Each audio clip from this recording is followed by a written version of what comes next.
Estamos en otro encuentro de Memoria Vecinal, este esfuerzo de la Escuela de Ciudadanos por compartir lo que ha sido la experiencia y la trayectoria del movimiento de asociaciones de vecinos en Venezuela, con motivo de que en este año 2018 se cumplen 60 años del inicio del movimiento de las asociaciones de vecinos en nuestro país.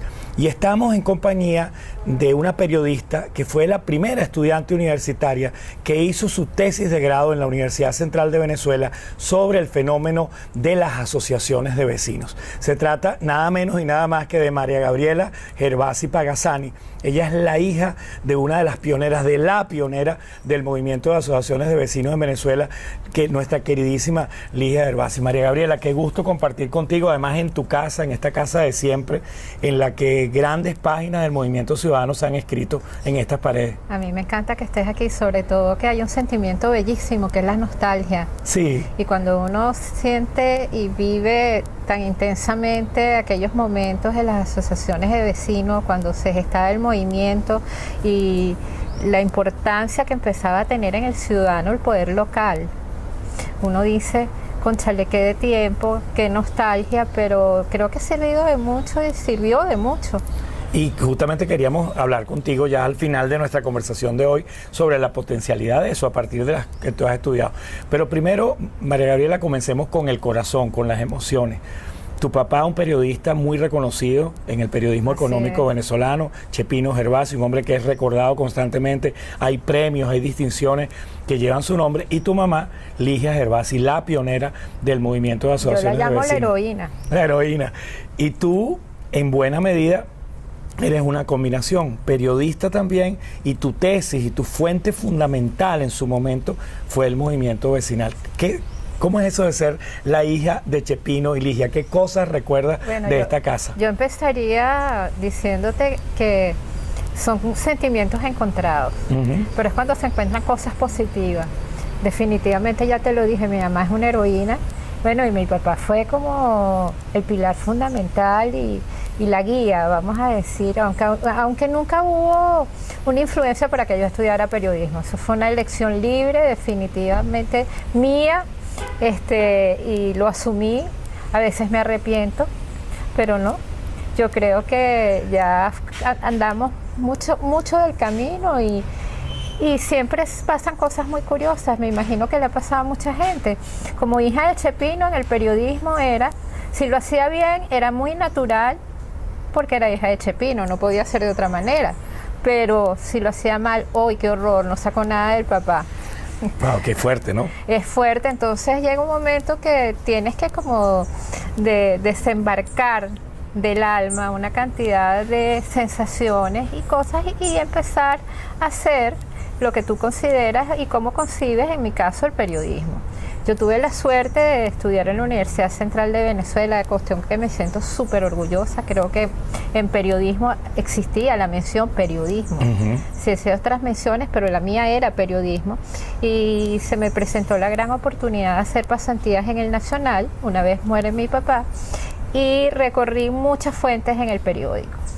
Pero un buen día con un gran periodista, Eurofón Mayor. Claro, Ojos de la Ciudad. Se llamaba su columna, que era una referencia en todo el país. Estuvo como jefe de información y me fueron asignando una fuente que, si bien es cierto, ellos no tenían desprotegida para nada, porque más bien tenía su columna Ojos de la Ciudad, le fueron dando más peso. Yo tenía, vamos a decirte, una ventaja. Yo estudiaba y trabajaba. ¿Qué significaba eso? Que yo tuve como la oportunidad de ver del lado de Ligia, o sea, de mi mamá, cómo se gestaba todo esto del movimiento vecinal. Cuestión que me ayudó muchísimo para poder montar una fuente, porque es que como fuente. Y no estamos hablando, María Gabriela, de los años 80. Estamos hablando de los 80, de hecho, yo me gradué de periodista en el 83, ya yo trabajaba como pasante en el Nacional, y ya las asociaciones de vecinos estaban más que consolidadas, por supuesto que sí. Lo único que tenían, vamos a decir, focalizadas ciertas luchas, y eran cuestiones muy importantes.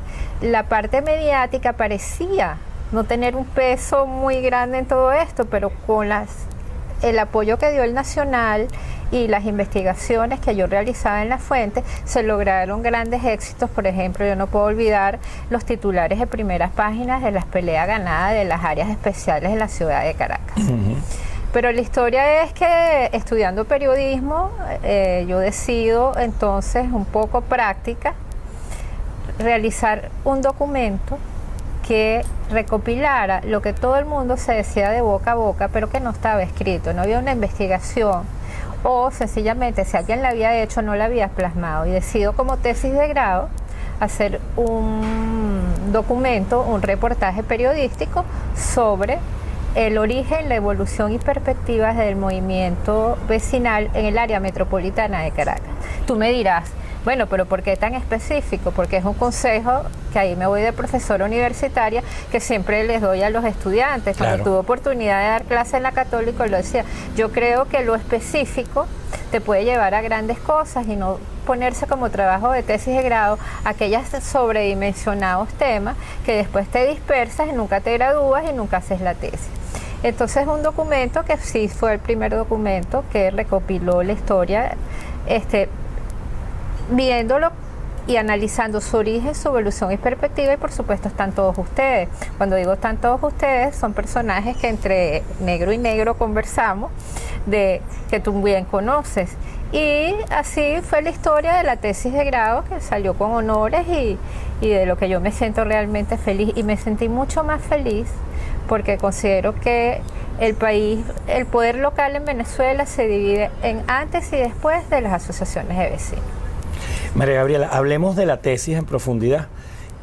¿Cuál es para ti el origen? ¿Por qué se produce un fenómeno de creación de una forma organizativa que no estaba prevista en ninguna ley ni en la Constitución? Bueno, porque es que yo creo que eso mismo, tú mismo te estás respondiendo. Yo creo que había como un vacío muy grande. El ciudadano tenía la necesidad de tener un poco de control, en el buen sentido de la palabra, o en el sentido más bello de la palabra, de su entorno de vida, de su calidad de vida. Empezó a tomar conciencia que no tenía sentido estar como un habitante o como un ciudadano sin realmente serlo, y empieza a tomar conciencia de que en la unión podía estar la fuerza.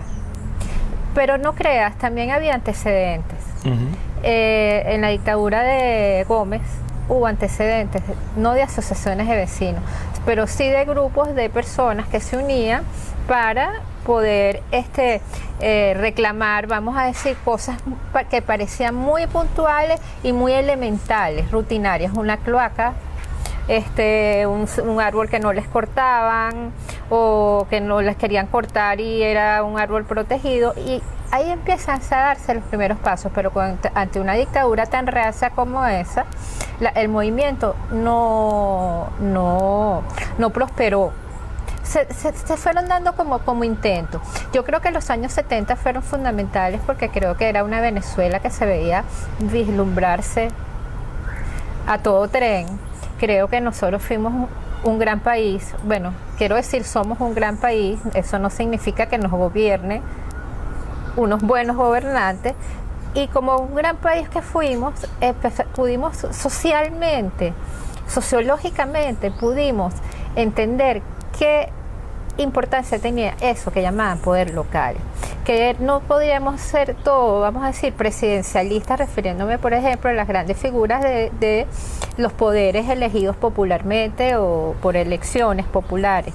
Yo me refiero a que la persona en su día a día tenía que enfrentar de alguna manera el pequeño problema o la pequeña dificultad que le podía perturbar su calidad de vida. Y creo que gran parte del éxito y de la esencia del movimiento vecinal es que no perdió el foco y siguió hasta lograr poder unirse y hacer la causa. El objetivo pasó a ser de muy elemental, que parecía una cloaca, a una alcantarilla, a un policía acostado, a preservación, a áreas especiales, al monstruo de los palos grandes, etcétera, etcétera. Quizás quien nos escucha no sabe qué es el monstruo de los palos grandes, no sabe la importancia que significaba para un vecino que le pusieran un policía acostado frente a su casa, porque se podían oír los frenos del carro.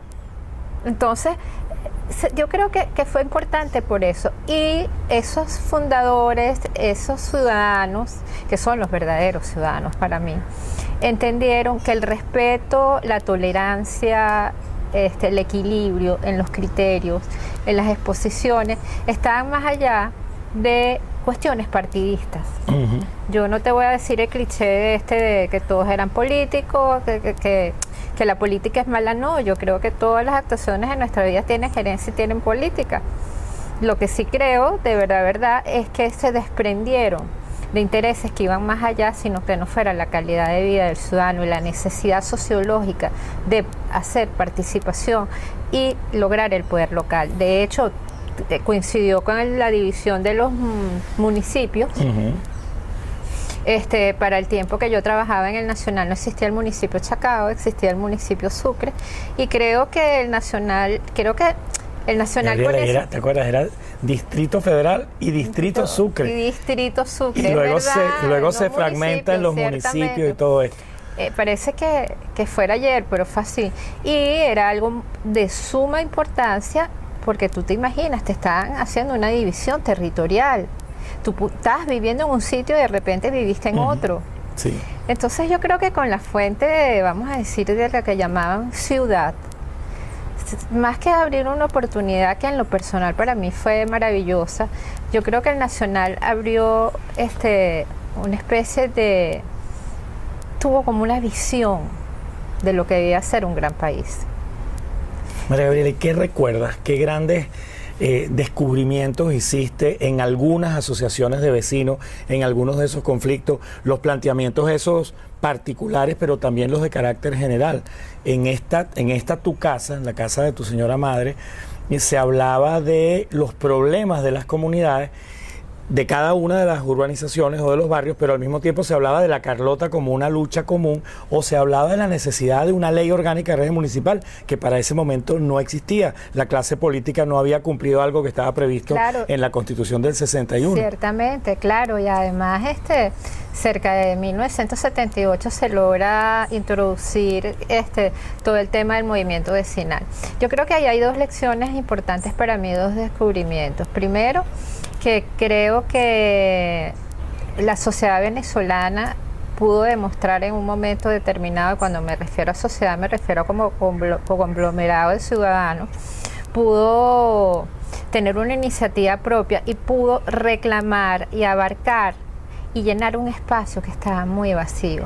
Y lo segundo, que en esas conversaciones, entre esas cosas, entre los objetivos, también entendí el comportamiento humano, que creo que es muy importante, porque independientemente que tú tengas sintonía en el pensamiento con los demás, tengas ciertas afinidades, siempre en los grupos sobresalen ciertas personalidades, con unos con mucho más liderazgo, otros con mucho más ambiciones, otros que utilizaron el movimiento, que, ojo, no tengo sesgo contra eso, para hacer otras cosas y abandonaron la ciudad, pero son cosas naturales que pasan cuando tú logras reunir un gran conglomerado. Uno de los descubrimientos que creo que una de las luchas que a mí más me marcó, porque la cubrí para el periódico, fue el rescate de las áreas especiales. Gracias a eso se tiene la estancia. Después, bueno, viene la historia de la estancia, que muchos conocerán y que administró después PDVSA, todo esto. Pero yo creo que eso fue fundamental para que el movimiento se reforzara. Creo que fue una lucha de hormiguita, suena muy cliché, pero fue así. Fue una lucha de no pensar en tiempos, de tener mucha dignidad. Y eso es lo que me queda, que ustedes todos fueron ciudadanos dignos, que creo que es una de las cosas que se ha perdido, la dignidad. María Gabriela, cubriste esa fuente, la fuente vecinal de ciudad, como se llamaba en aquellos tiempos, del diario El Nacional, y decidiste hacer esa tesis. Eso te da elementos para interpretar lo que pasa hoy. Fíjate que vives en un municipio, esta casa en la que nos encontramos está en el municipio Chacao, estamos en La Floresta, cuna del movimiento vecinal venezolano, y Tú desde esa perspectiva, en este municipio siguen existiendo muchas, es uno de los municipios en donde siguen existiendo las asociaciones de vecinos.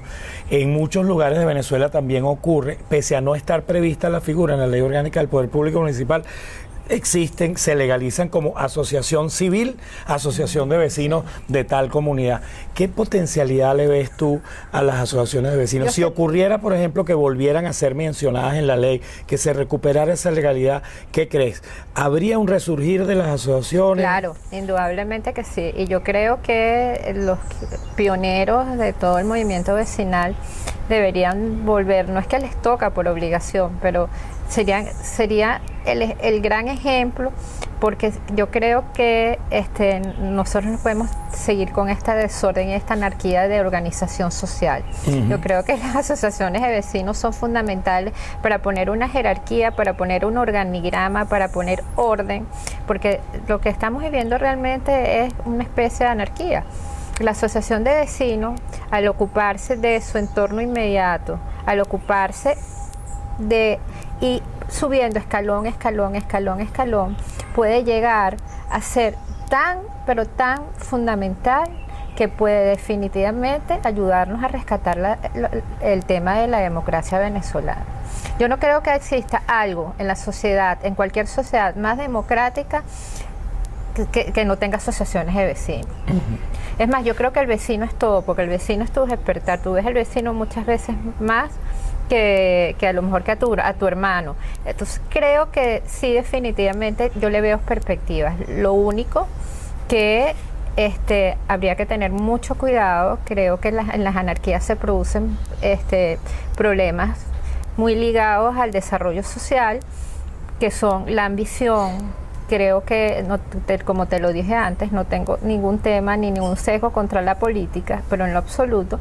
Pero sí, creo que es muy triste que asociaciones de vecinos, por ejemplo, se conviertan en clubes privados o en partidos políticos. Entonces creo que con la experiencia recolectada, vamos a ponerle una fecha de los 70 para acá, creo que hay experiencia suficiente para decirle a esta gente: nosotros podemos, nosotros existimos, nosotros tenemos derechos y nosotros tenemos deberes. Yo sí creo que sería una experiencia maravillosa, un paso en lo social para el país muy importante, y creo que es el momento de empezar, porque de todo ángulo, de todos los campos hay que hacer algo.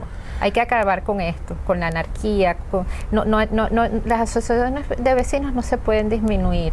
Hay que parar un poco el desarrollismo desbocado, desmedido, el interés económico sobre todas las cosas y el interés de un liderazgo falso de gente que utiliza cosas tan puras como las asociaciones de vecinos para otros fines. Pero yo creo, además, es legítimo que cualquier líder vecinal que tenga capacidades para dirigir, para gerenciar, para dialogar, lo pueda hacer, porque no tiene sentido, no puede ser limitado tampoco. Entonces, por las características que tiene, creo que sería hermosísimo que se produjera en el país. María Gabriela, ese movimiento de asociaciones de vecinos que arranca en cada comunidad de lo local, de esos asuntos puntuales de cada una de las comunidades que la generaron, llegó a plantear en Venezuela, y lo logró, la creación de la figura de los alcaldes, que no existían, la elección verdadero poder local, la elección directa de gobernadores, la ley orgánica de régimen municipal. A mí siempre me sorprende cada vez que leo el documento fundacional de FACUR, en donde estuvo tu mamá. En el año 71, ellos ya hablaban de un cambio en el sistema electoral, de un cambio en la relación entre el municipio y los partidos y los vecinos, y hablaban de la necesidad de eso, de la legislación, de poner un orden jurídico que beneficiara la participación de la comunidad. Ahora, y además era un movimiento vecinal que, hablando de las cosas locales, recuerdo mucho el día que tu madre recibió de manos de Fruto Viva el proyecto de lo que era el Parque La Carlota. Tu mamá encabezó la lucha contra el aeropuerto La Carlota, hizo pronunciamientos sobre el Ávila, la preservación del Ávila, el tema del río Guaire, la contaminación en la ciudad. O sea, había una visión de conjunto y no había celulares, no había WhatsApp, no había redes sociales. ¿Cómo deben ser las asociaciones de hoy? ¿Cuál debe ser su agenda y un poco la organización, el funcionamiento, algunos cambios? ¿Cuáles serían las asociaciones de vecinos 2.0 según María Gabriela Gervasi? No, yo creo que es un problema de adaptación, de más nada. Yo no lo veo ni en lo absoluto, todo lo contrario. Creo que el desarrollo tecnológico nos ayudaría. Sería como lo máximo del movimiento vecinal. ¿Tú te imaginas que esto, parece que la palabra convocatoria, parece sencilla, pero no lo es? Porque convocatoria implica que debe haber liderazgo, que debe haber credibilidad, que debe haber honestidad, que debe haber ética, que debe haber... Ahora imagínate si en esos momentos, de los 70 para acá, el movimiento vecinal logró, como tú dices, recibir unos planos para el Parque de la Carlota, el rescate de las áreas especiales de la ciudad de Caracas, todos los temas que se lograron, porque sí se lograron grandes cosas, sobre todo que se fortalecía la democracia. Parece contradictorio, cónchale, cómo se fortalecía la democracia y caímos en lo que caímos. Lo que pasa es que se fue descuidando el movimiento vecinal, pero yo creo que con las herramientas, yo creo que es un tema de que han cambiado las herramientas, no es un tema de que las características del movimiento vecinal van a cambiar en esencia. Yo creo que es un tema de las herramientas que va a utilizar y va a llegar en un momento muy justo, porque yo creo que cada ciudadano que pisa la tierra venezolana sabe que ahora le está tocando. Y cada uno tiene su deber, cada uno tiene su obligación, porque yo creo, Elías, que las asociaciones de vecinos son son una pieza fundamental del ajedrez para la democracia. Y yo creo que lo que estamos ahorita en discusión es sí democracia, no democracia. Y yo creo que las asociaciones de vecinos, con herramientas muy modernas, pueden salvar la democracia. Gracias a nuestra invitada de hoy, María Gabriela Gervasi Pagazzani, pasamos de la historia y de lo que ha sido su experiencia cubriendo la fuente vecinal y el haber elaborado esta tesis de grado, y pasamos al hoy, a los dilemas y a los retos de la democracia actual. María Gabriela, gracias por recibirnos en tu Elías, casa. Para mí, no, por favor, para la casa de mi mamá. Feliz de que estés, eres un hermano además, con muchas vivencias y muchas cosas juntas que por este medio no podemos contar. Oye, no vayan a pensar mal. Agradecido, María Gabriela. No, agradecido a ti. Bien, y tendremos otro encuentro en Memoria Vecinal.